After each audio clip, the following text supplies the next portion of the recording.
Hey, today we're going to be talking about whether or not we should be playing with our dogs. I had a consultation this week and my client explained that they were just a bit up in the air with what they should be doing and what they shouldn't be doing, as many have been during lockdown. And what they explained to me is that they've done a lot of research, and when it comes to playing with their dog, a lot of the research they get on the internet is you shouldn't play with your dog because you don't want to teach them to challenge you. Okay? Now, whilst yes, I agree, you've got to monitor the intensity. What you've got to ask yourself is, are you having fun with your dog? Is your dog having fun with you? Are you controlling the intensity, as I just said? So let's have a look at this for example. So, Mister. So all I'm going to do is I'm going to get her to interact with me. I'm going to tell her it's playtime so she knows. Playtime? You ready? Ready? Come on in. Yeah. So we're getting her nice and riled up. She's got my arms jumping at me. And as soon as I say, right, Mister, yo.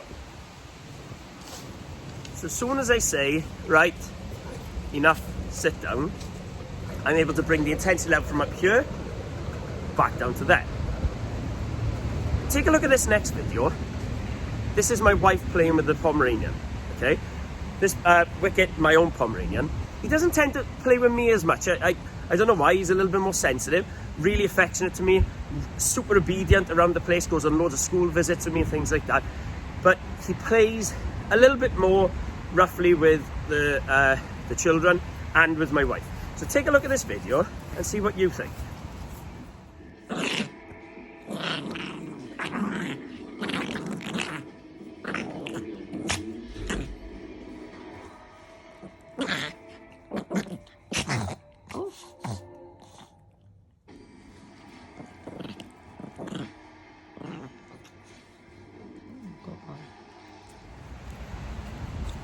Pretty intense, yeah? If you only saw that clip, you'd be thinking to yourself, that dog's telling that lady to stop. But the reality is, it's just a learned behaviour. He enjoys playing, and he enjoys getting to that intensity, and there's no fear from him, there's no fear from my wife, there's no battle for who's the top boss, and as soon as my wife says, right, calm down, he switches off and he's back to kissing. So, provided you've got that level of control, interacting with your dog in that way can be a heck of a lot of fun. All my puppies, my favourite game is to put a sleeping bag on top of me. Then I'm going to clue where I am on the floor. I'll pop my hand out and I'll give a little pull on the tail and they'll spin around and where'd that come from? Then I'll do it the other way, and then all of a sudden I'll pick the sleeping bag up, put it on top of them, and then we're fighting underneath it, and then I push them out and I pull the sleeping bag on. They go absolutely nuts for it. But then I obviously have to teach them, right, stop, game over, calm down. So, interacting with your dog in that way can be a heck of a lot of fun for both of you. Now let's have a look at another myth.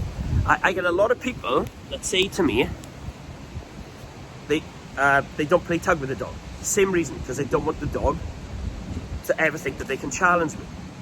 Well, again, you've got to enjoy your dog. If you ever see agility dogs on crufts, nearly every single one of them, after they completed the course, what's their reward? A tug toy.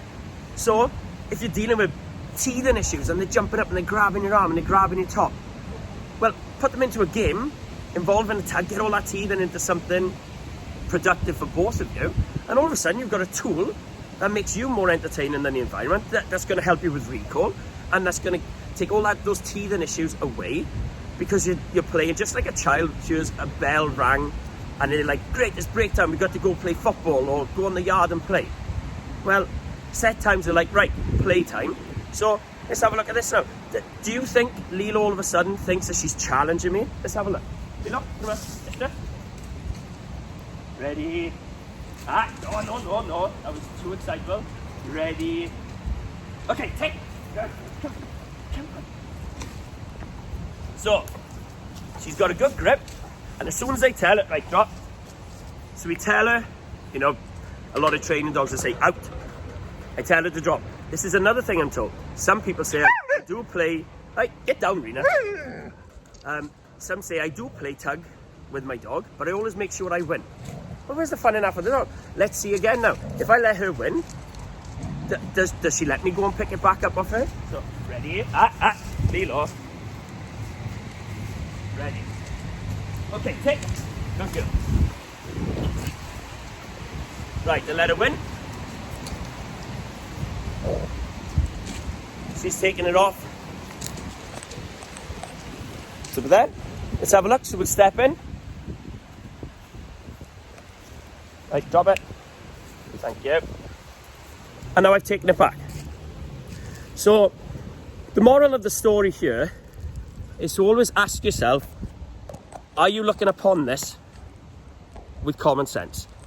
Are you enjoying your time with your dog? Is the dog enjoying with you? Because they hear other things.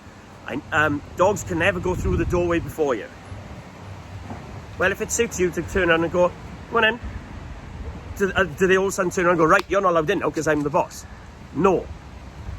Obviously, if you're walking through the door and a dog tries to push past you, well, that needs to be taught. They need to be taught how to enter through doorways and exit through doorways calmly. But it doesn't make a difference if they go in first or if they come in behind you. Sit back, use common sense, enjoy playing with your dogs.